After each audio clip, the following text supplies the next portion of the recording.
અમદાવાદના નરેન્દ્ર મોદી સ્ટેડિયમમાં 25 અને 26 જાન્યુઆરીએ કોલ્ડ પ્લે કોન્સર્ટનું આયોજન કરવામાં આવ્યું છે, જેમાં દેશ વિદેશથી મોટી સંખ્યામાં લોકો પહોંચશે। કોલ્ડ પ્લે કોન્સર્ટમાં આવનારા પ્રેક્ષકો પોતાના વાહનો પાર્ક કરી શકે તે માટે શો માય પાર્કિંગની ટેકનોલોજી વિકસાવવામાં આવી છે, જેમાં સ્ટેડિયમની નજીક 13 જેટલા પાર્કિંગ સ્થળો છે, જેમાં પાર્કિંગની વ્યવસ્થા કરાઈ છે। 13 પૈકી 9 પાર્કિંગ સ્થળે 4 વ્હીલર અને 4 પાર્કિંગ સ્થળે 2 વ્હીલરની પાર્કિંગ વ્યવસ્થા કરાઈ છે। 4500 4 વ્હીલર પાર્ક કરી શકાશે, જ્યારે 10,000 2 વ્હીલર પાર્ક કરી શકાશે।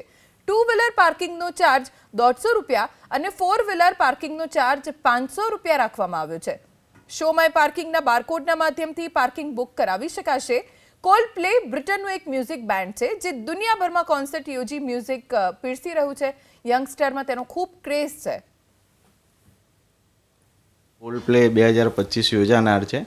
એની માટે પ્રેક્ષકોને હાલાકી ના ભોગવવી પડે અને પાર્કિંગની વ્યવસ્થા જળવાઈ રહે એની માટે કરી અને બુક માય શો તરફથી શો માય પાર્કિંગને ઓફિશિયલ પાર્કિંગ પાર્ટનર જાહેર કરવામાં આવેલ છે, જેની માટે જે પણ દર્શકો છે જે જોવા આવનાર છે એમણે પ્લે સ્ટોર અથવા એપ સ્ટોર ઉપર જઈ અને show my parking application download કરવાની રહેશે।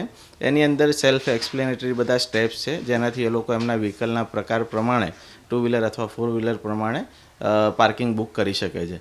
અને એકવાર પાર્કિંગ બુક થયા પછી એની અંદર જ ગૂગલ મેપ નેવિગેશન પણ આપેલ છે, જેના થકી ઇવેન્ટના દિવસે જ્યારે એ લોકો ઘરેથી નીકળે છે તો નેવિગેશન સ્ટાર્ટ કરી શકે છે અને ત્યાં આગળથી ડાયરેક્ટ એમના જે પાર્કિંગ જ્યાં પાર્ક કરવાનું છે ત્યાં પહોંચી શકશે। 2 વ્હીલર માટે 150 રૂપિયા ચાર્જ રાખવામાં આવેલો છે આખા દિવસ માટે, અને 4 વ્હીલર માટે 500 રૂપિયા ચાર્જ રાખવામાં આવેલો છે આખા દિવસ માટે।